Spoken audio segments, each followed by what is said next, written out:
Hello and welcome everyone to chemistry classes. So continuing with infrared spectroscopy, in this video I will be talking about the selection rule. तो हमने last video में ये देख लिया था कि जो वाइब्रेशनल स्पेक्ट्रोस्कोपी है उसमें स्पेक्ट्रा ऑब्जर्व करने के लिए हमारे पास दो सिलेक्शन रूल्स हैं। पहला सिलेक्शन रूल क्या था, जो बेसिकली ग्रोस सिलेक्शन रूल है कि there must be change in electric dipole moment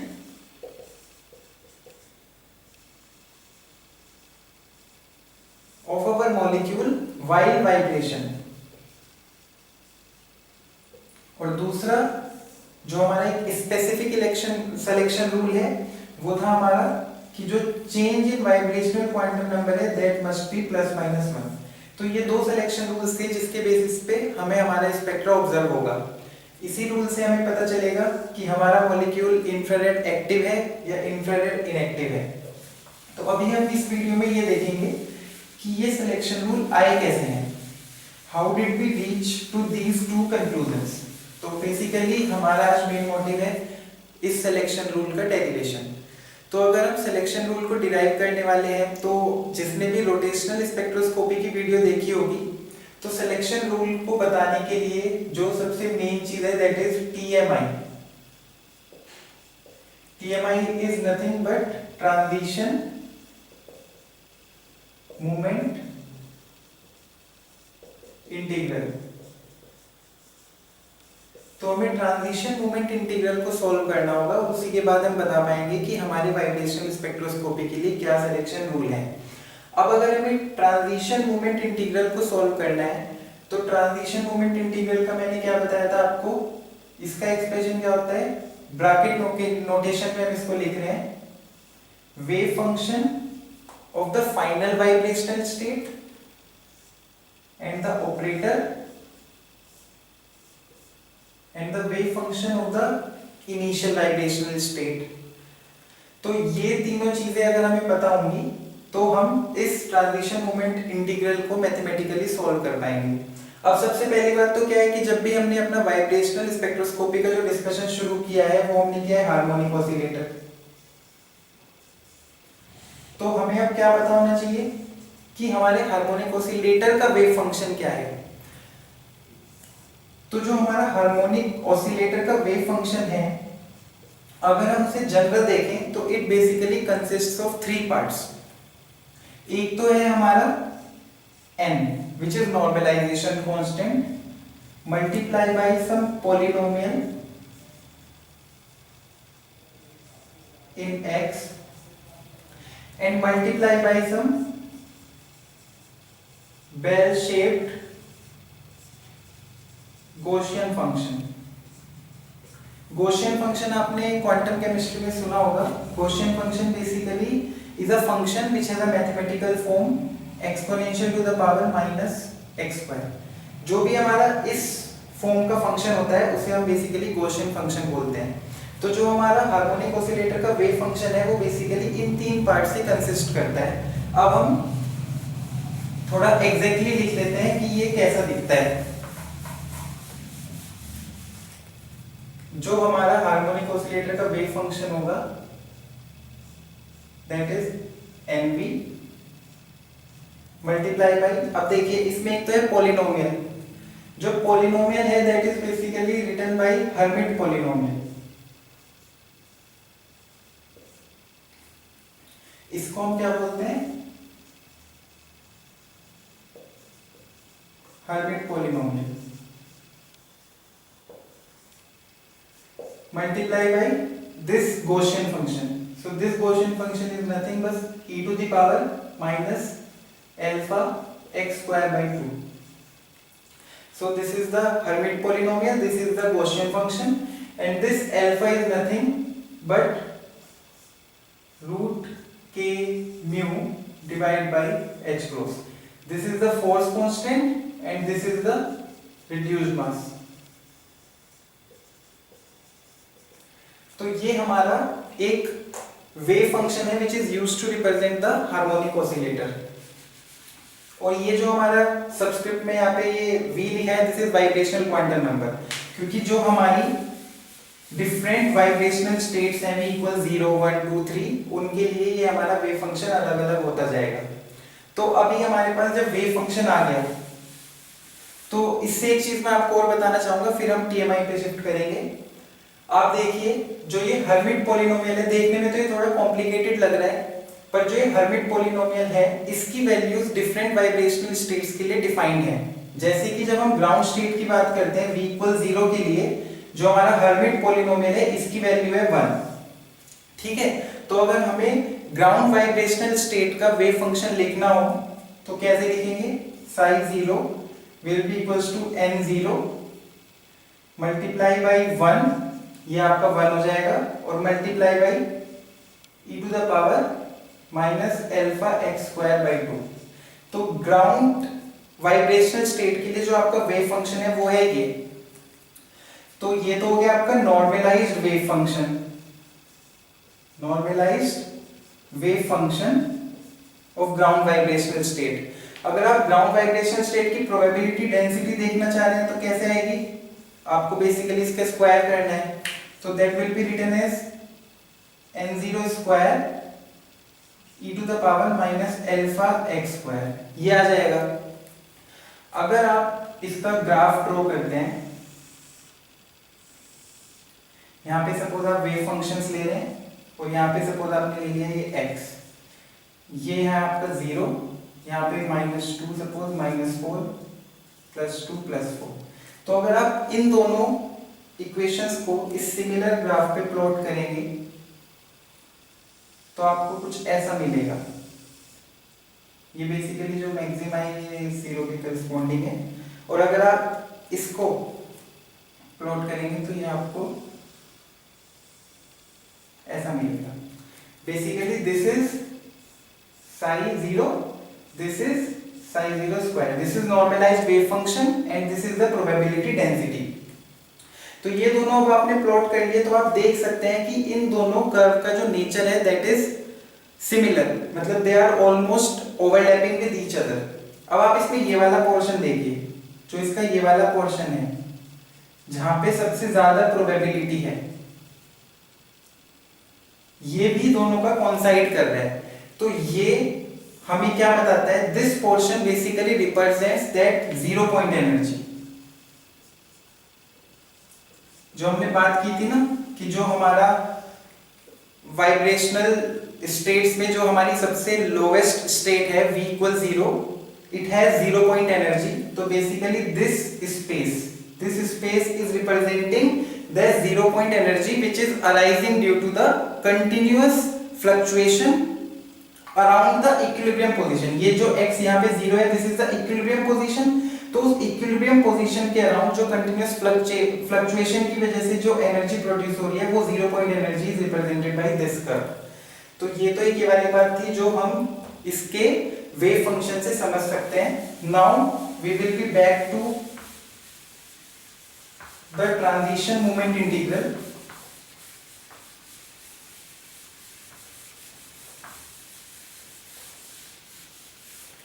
अब आप देखिए जो ये हर्मिट पॉलिनोमियल है, बेसिकली इसका एक तरीका और है। क्या है कि सपोज ये बेसिकली इसका मैथमेटिकल रिलेशन है जो हमें ट्रांजिशन मोमेंट इंटीग्रल को सॉल्व करने में काम आएगा। वो क्या है? Some constant multiply by hv plus 1 q plus some constant multiply by hv minus 1 q।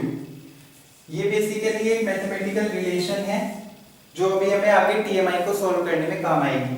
तो अभी हमारे पास हार्मोनिक ऑसिलेटर का वेव फंक्शन है और हमारे पास हर्मिट पॉलिनोमियल जो उसका एक हिस्सा था उसके लिए एक मैथमेटिकल इक्वेशन है।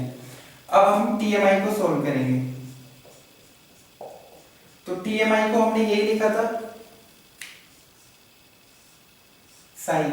अब आप देखिए सपोज आपकी जो इनिशियल वाइब्रेशनल स्टेट है v है और जो आपकी फाइनल वाइब्रेशनल स्टेट है वो है v डैश, मतलब जो आपकी ट्रांजिशन हो रही है वो हो रही है v से v डैश में। तो अब आप कैसे लिखेंगे? ये हो जाएगा v डैश, यहां आ जाएगा आपका ऑपरेटर और ये आपका V और E। अब पहली बात तो आपको ऑपरेटर डिफाइन करना है। अब आप देखिए इसमें हो क्या रहा है, ऑपरेटर है क्या है, this mu is basically dipole movement. तो वाइब्रेशन के वक्त हो क्या रहा है कि सपोज हमारा जो एक मॉलिक्यूल है उसका एक इनहेरेंट डाइपोल मूवमेंट है, suppose that is mu naught, ये मैं यहां पे। और अब क्या हो रहा है, जब आपकी वाइब्रेशन हो रही है तो there is the change in the dipole movement with respect to its displacement from the equilibrium position. तो जैसे जैसे आपका वाइब्रेशन हो रहा है वैसे वैसे उसमें एक डिस्प्लेसमेंट है, मतलब इस कर्व के नेचर पे मत जाइए, but there is change in this dipole moment with respect to the change in this distance from the equilibrium position। तो हम कैसे लिख सकते हैं, this operator can be defined as mu naught plus d mu by dx 0 into x। अब आप देखिए यहाँ पे मैंने 0 क्यों लिखा है, this 0 is basically x equal 0। x equal 0 का मतलब है कि when it is not vibrating, it is not away from its equilibrium position। तो ये इसीलिए यहाँ पे हमने 0 लिखा है। जहां आपने मेरी प्रीवियस वीडियो में भी देखा होगा जब मैंने टेलर सीरीज को एक्सपेंड किया था तो यहाँ पे 0 लिखा था। This 0 is basically representing the distance from the equilibrium position. तो अब आप देखिए हमारे पास जो ऑपरेटर है वो डिफाइन हुआ है mu naught, this is basically the permanent dipole moment and the change in the dipole moment with respect to the displacement from the equilibrium position. तो अब हम इसको क्या लिख सकते हैं,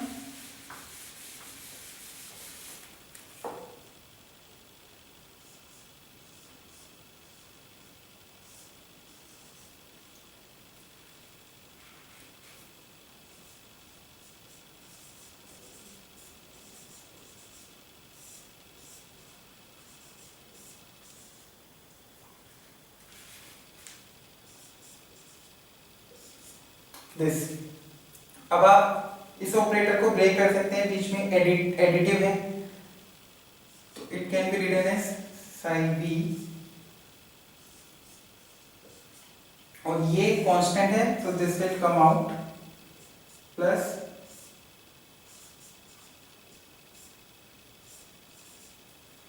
ये भी आपका बाहर आ जाएगा d mu by d x at 0 x। तो ये अभी आपका एक्सप्रेशन क्रिएट हो गया है।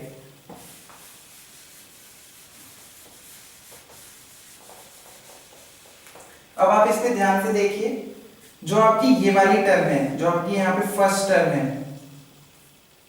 इस टर्म में जो आपका ये म्यू नॉट है, जो एग्जिस्टिंग इनहेरेंट डाइपोल मूवमेंट है उस मॉलिक्यूल का, ये तो आपका आ गया है बाहर।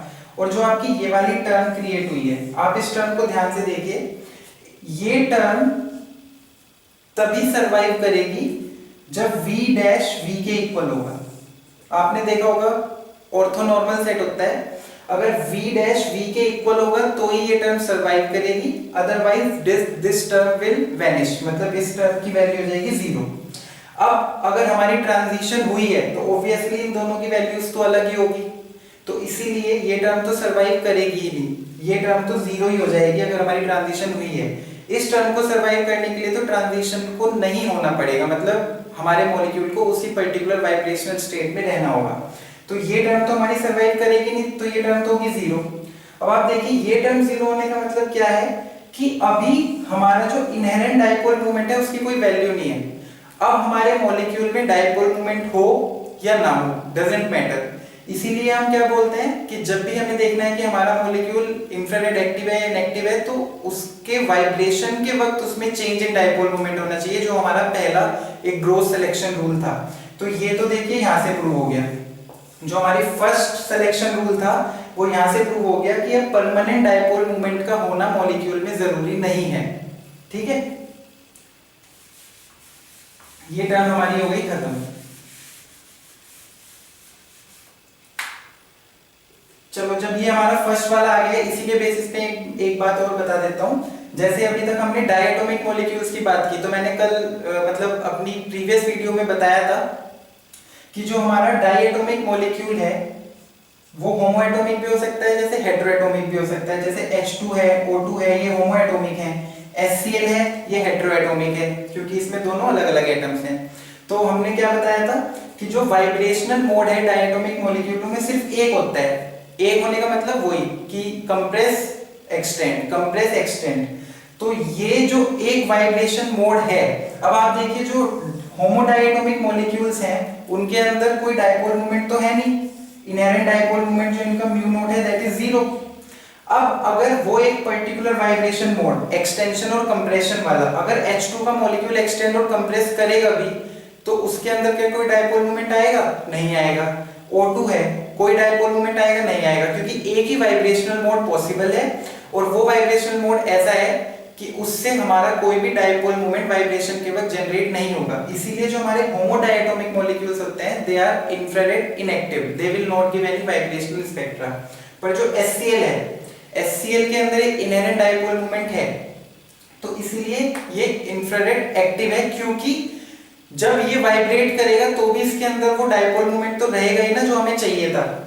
तो इसीलिए जो हमारे होमोडायटोमिक मॉलिक्यूल्स हैं they are infrared inactive and this is infrared active. और जैसे अगर हम CO2 की बात करते हैं तो CO2 के अंदर डायपोल मोमेंट नहीं है, इनिशियल डायपोल मोमेंट जो इसका है वो है 0।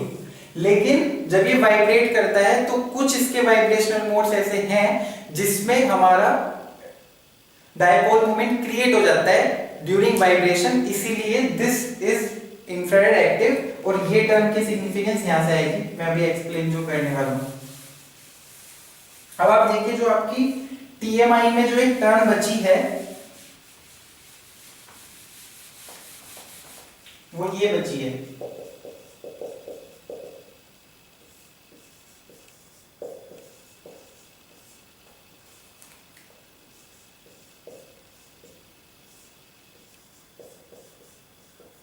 फाइनल था हमारा V डैश और ये था हमारा, ये आपकी टर्म बची है। अब आप इसमें देखिए this term is nothing but change in dipole moment with respect when the particle is vibrating from its equilibrium position. अब आप देखिए ये टर्म आपकी जीरो करना आप अफोर्ड नहीं कर सकते, क्योंकि सिलेक्शन रूल में मेनली हमें क्या चाहिए कि जो हमारा ट्रांजिशन मोमेंट इंटीग्रल है दैट मस्ट सर्वाइव, इसकी वैल्यू नॉन जीरो होनी चाहिए। जब इसकी वैल्यू नॉन जीरो होगी तभी हमारी ट्रांजिशन पॉसिबल होगी। तो अब हमारी एक टर्म तो जीरो ही हो गई, अब ये बची, ये टर्म अगर इसमें यहाँ जीरो हो गई तो इसका मतलब क्या हुआ कि ये TMI हमारा कंप्लीटली जीरो हो जाएगा। जीरो होने का मतलब कि ट्रांजिशन होगी ही नहीं। तो इसीलिए now this du by dx we can not afford it to be zero, it should be non zero. और इसके नॉन जीरो होने का मतलब क्या है कि वाइब्रेशन के वक्त there must be change in the dipole moment. जब हमारे एटम्स रिलेटिवली एक दूसरे के रेस्पेक्ट में मूव कर रहे होंगे then there must be change in dipole moment. तो ये टर्म तब हमारी नॉन जीरो हो जाएगी और हमारा TMI सर्वाइव कर सकता है। तो इसीलिए इसको तो नॉन जीरो होना ही पड़ेगा। तो ये हमारी चीज एक्सप्लेन करती है कि CO2 के कुछ मोड्स जो वाइब्रेशन के वक्त डायपोल मोमेंट देते हैं, इसीलिए CO2 इंफ्रारेड एक्टिव हो जाता है। अब आप एक बार ये वाला नोट डाउन कर लीजिए जो हमारा हर्मिट पॉलिनोमियल की एक मैथमेटिकल कंडीशन थी, क्योंकि अभी यही हमारी आगे यूज आएगी। अब आप देखिए ये तो हमारा नॉन जीरो होना ही चाहिए। अब हमें बेसिकली इसको सॉल्व करना है, तो पहले क्या होगा, ये ऑपरेटर इसके ऊपर अप्लाई होगा। तो अभी हम सिर्फ पहले इस पार्ट को देखते हैं। तो इसको हम कैसे लिख सकते हैं, देखिए x वेव फंक्शन v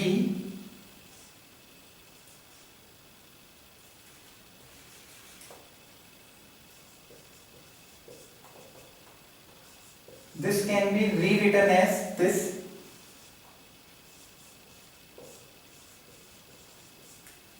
इसको हम ऐसे रिराइट कर सकते हैं। यहाँ पे मैंने कुछ नहीं किया, सिर्फ न्यूमरेटर और डिनोमिनेटर में रूट अल्फा को पुट किया है। अब हम इसको कैसे लिख सकते हैं, 1/√α x ऐसे लिख सकते हैं। नाउ 1/√α। अब आप देखिए जो हमारा वेव फंक्शन है इसको हम खोल देते हैं √α(x). तो एक तो हमारे पास n आएगा, नॉर्मलाइजेशन कांस्टेंट है, उसे मैं यहाँ लिख नहीं रहा हूँ, आप चाहे तो यहाँ लिख भी सकते हैं, n लिख दिया है यहाँ पे। और यहाँ पे आप क्या लिखेंगे, हर्मिट पॉलिनोमियल HV √α(x) और बाहर क्या आ जाएगा e to the power minus alpha x square by 2, ये आ जाएगा आपके पास। अभी आप वो वाली प्रॉपर्टी यूज कीजिए जो मैंने अभी ऊपर यहाँ पे रब की थी, ये प्रॉपर्टी अब आपकी यहाँ यूज होगी। तो ये प्रॉपर्टी यूज करके क्या हो जाएगा 1 बाई रूट अल्फा n। अब आप देखिए सम कांस्टेंट सपोज a1, यहाँ पे क्या आ जाएगा h v plus 1 root alpha x plus some constant a2 h v minus 1 root alpha x, ये आ जाएगा और बाहर मल्टीप्लाई में ये है यहाँ पे, ठीक है। अभी आप इसको आगे देखिए,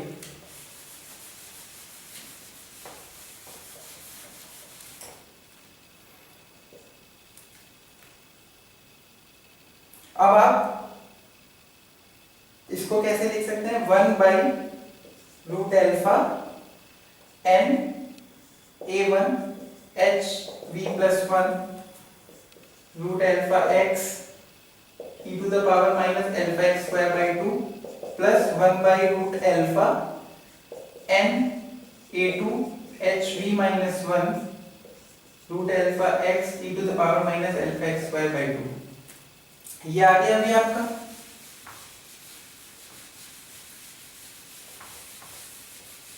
अब आप इसको कैसे रिराइट कर सकते हैं, सम कांस्टेंट सपोज ये पूरा आपने कोई और कांस्टेंट मान लिया b1 और ये देखिए h v plus 1 root alpha x, ये तो इसको आप कैसे लिख सकते हैं साई v प्लस 1 और ये आपका हो जाएगा b2 साई v माइनस 1, ठीक है। ये आ गया अभी आपका। अब आपके पास TMI क्या था, TMI was change in dipole moment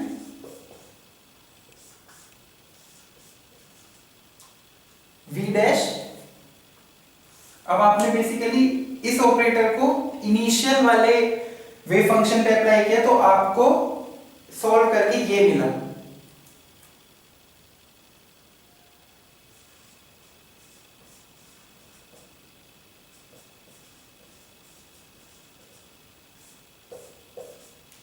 ठीक है, ये आपका बाहर है ही एज इट इज। अब आप अंदर देखिए, अंदर कैसे हो जाएगा, अंदर आपको बेसिकली दो टर्म्स मिलेंगी।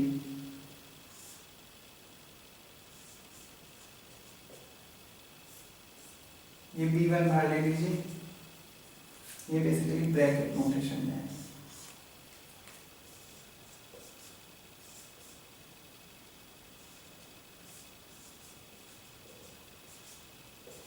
अब आप देखिए वापस से आपके पास वही कंडीशन आ गई है। अब ये वाली टर्म आपकी तभी सरवाइव करेगी जब आपका v डैश v प्लस 1 के इक्वल होगा। अगर v डैश और v प्लस 1 इक्वल नहीं होंगे तो it will vanish, it will give 0। और सिमिलरली ये वाली टर्म भी आपकी तभी सरवाइव करेगी जब आपका v dash will be equals to v minus 1।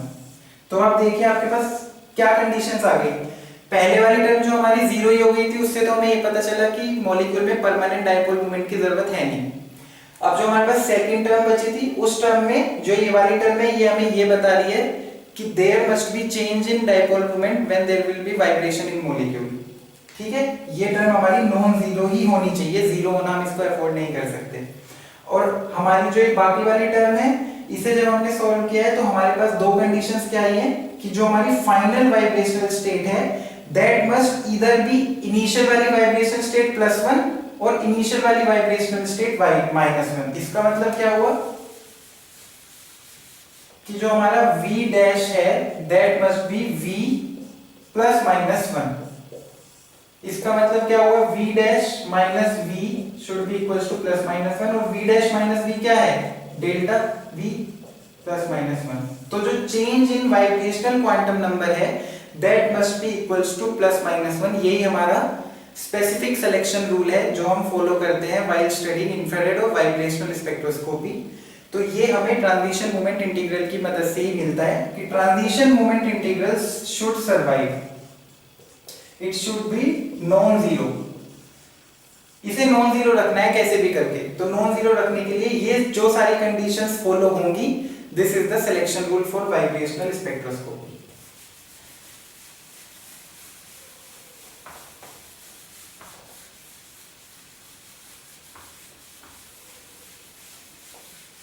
अभी आप बस एक लास्ट चीज और देख लीजिए, जो हमारी वाइब्रेशनल फ्रीक्वेंसी थी